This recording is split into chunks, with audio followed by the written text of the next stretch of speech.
Hi, I'm Olivia Patchell. I'm the Family and Consumer Science Extension Agent for Currituck and Camden counties. And I'm here today with our live food demo, and we're going to make some butternut squash enchiladas. The recipe for today's class is linked in the description. So if you just click on that link, you should be able to follow right along with us. And we're going to go ahead and get started with the first step. Sheila back here is preparing the butternut squash. And we're going to use butternut squash today. You can also substitute with a sweet potato or any other hard vegetable. You can do an acorn squash as well. They're just a little bit hard to peel. So we're going to peel them first. And then you'll see that she's diced them up. Once you get them good and peeled, you'll scoop out the insides there and then just give them a nice little dice. Butternut squash is great for the fall and winter months. It's a nice cold weather crop, and it's good to kind of get that fall feeling.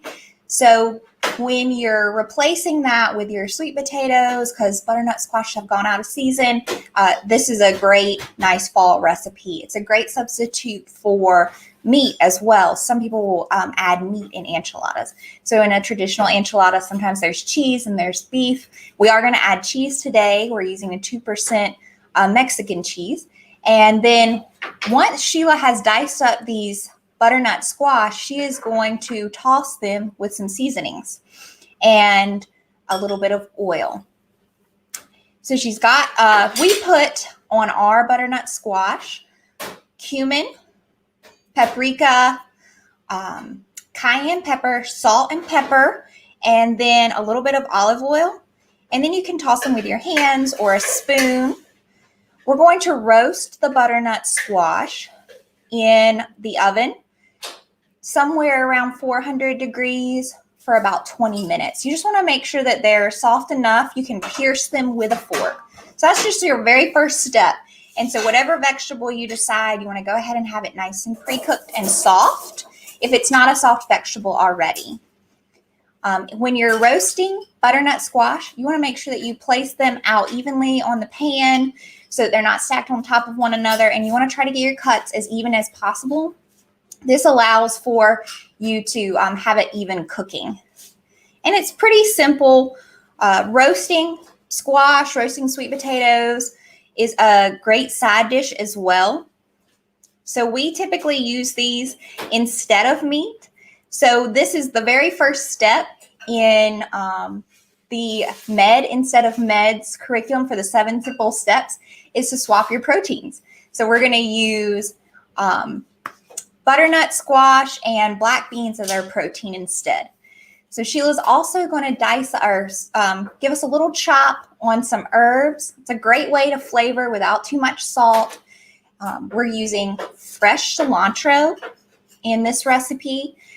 We're seasoning it with a lot of things that are not salt. So you've got your cumin to give it a little bit of that Mexican flavor. And because butternut squash doesn't have a ton of flavor on its own, you want to give it something. And you can season it however you'd like. This recipe does say to add it in afterwards, but I like to add it in the roasting. It kind of helps. And then we're going to move over to Sherry Fish.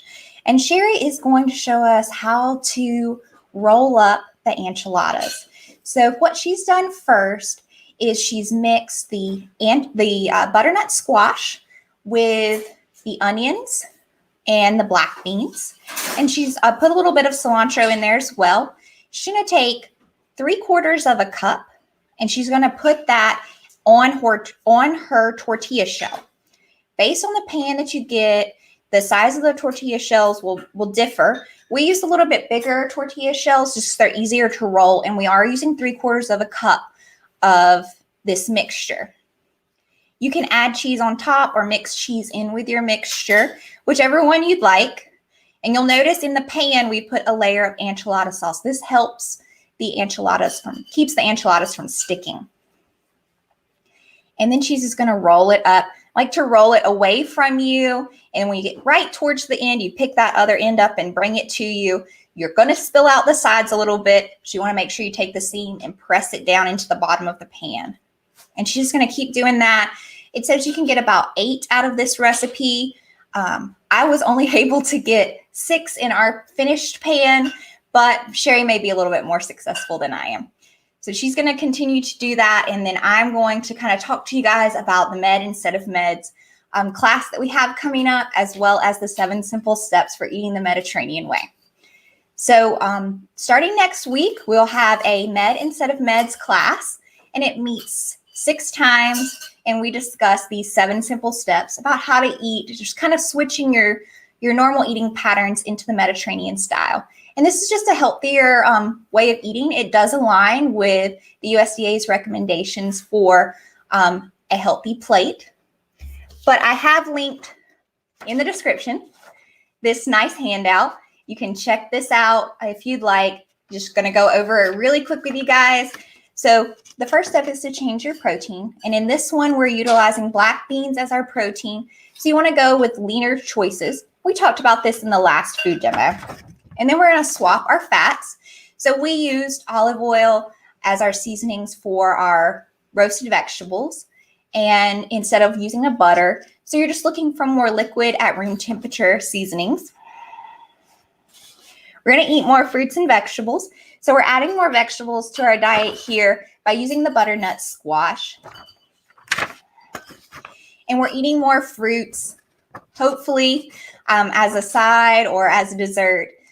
Fruits are a great way to get that flavor, add variety and color to your diet, and get that sweet tooth. And then snacking on nuts and seeds is tip number 5. So with nuts and seeds, a little handful is all you need. It's a great snack in between meals. And then we're going to make half our grains whole. So we didn't use whole grain tortilla shells today because they're not my favorite. But if you like whole grain tortilla shells, that would be a great alternative for this recipe. But the goal is to switch just half your grains to whole. So you can always pick. I always pick the sandwiches. So the bread is whole grain, and then the tortilla shells are white flour. And you can make this with smaller tortilla shells, and sometimes they make them with corn tortilla shells. Corn tortilla shells have to be heated up. Otherwise, they won't roll well. They'll start to tear. And then the very last step is to rethink your sweets, and that's your drinks. Going into just water when necessary, flavoring it with fruits and herbs and spices. So let's see if Sherry has finished up our enchiladas, and she's got just a few more to go. Once she finishes up the last few, she's going to add enchilada sauce on top of it. And look at her. She's going to be able to fit maybe one more in there than I am. So we are using that 3/4 cup, which makes a great measure so you get the right amount in each one. And you can alter this recipe. Enchiladas are great because you can add whatever you want into them. So you can see our mixture there, but sometimes we add some spinach in it as well. The recipe on the actually back of the enchilada sauce says to just use cheese. So you can have a cheese enchilada, especially if you have that picky eater. And the good news is sometimes in my family, we make each enchilada to the taste of whoever's in the house or whoever's eating with us that night. So for my son, I might make just a cheese one for him. And then for me and my husband, we have the vegetable ones. So you can do that all in one pan without having to cook more than one meal. So that's great, and a great little enchilada tip. And they can be made and then not cooked. And then the next day, you can put the enchilada sauce on top of them and the cheese and put them in the oven. So we are going to put these in the oven when they are done. Just to reheat everything up. We also put onions in there that weren't cooked, and that gives them a little soft flavor and adds to our mixture when they get reheated. This recipe calls for being cooked at 375 for 25 minutes. And if you're going to just reheat them later, we reheated ours at 325 for 25 minutes as well. So Sherry's just tucking our last little one in. With the enchilada sauce, when you put it on the top, you want to make sure that you cover the edges of the tortillas because you want them to not get crispy or too hard, which they can tend to do from time to time, especially if you're cooking them at the high temperature that we're using. You want to make sure that the sauce is a little bubbly, and we put cheese on top as well as inside. It's delicious. The recipe calls for using Greek yogurt instead of sour cream as a topping. That's perfectly acceptable. You can also garnish these with some of your leftover cilantro. And once you get those all nice and covered, you just sprinkle a little cheese on top, and then heat those up until the cheese is bubbly. And this, we used a 10-ounce can. It looks like Sherry could probably use a little bit more. So just keep that in mind. When you're preparing this recipe, you might want to get 2 or have a backup enchilada sauce can.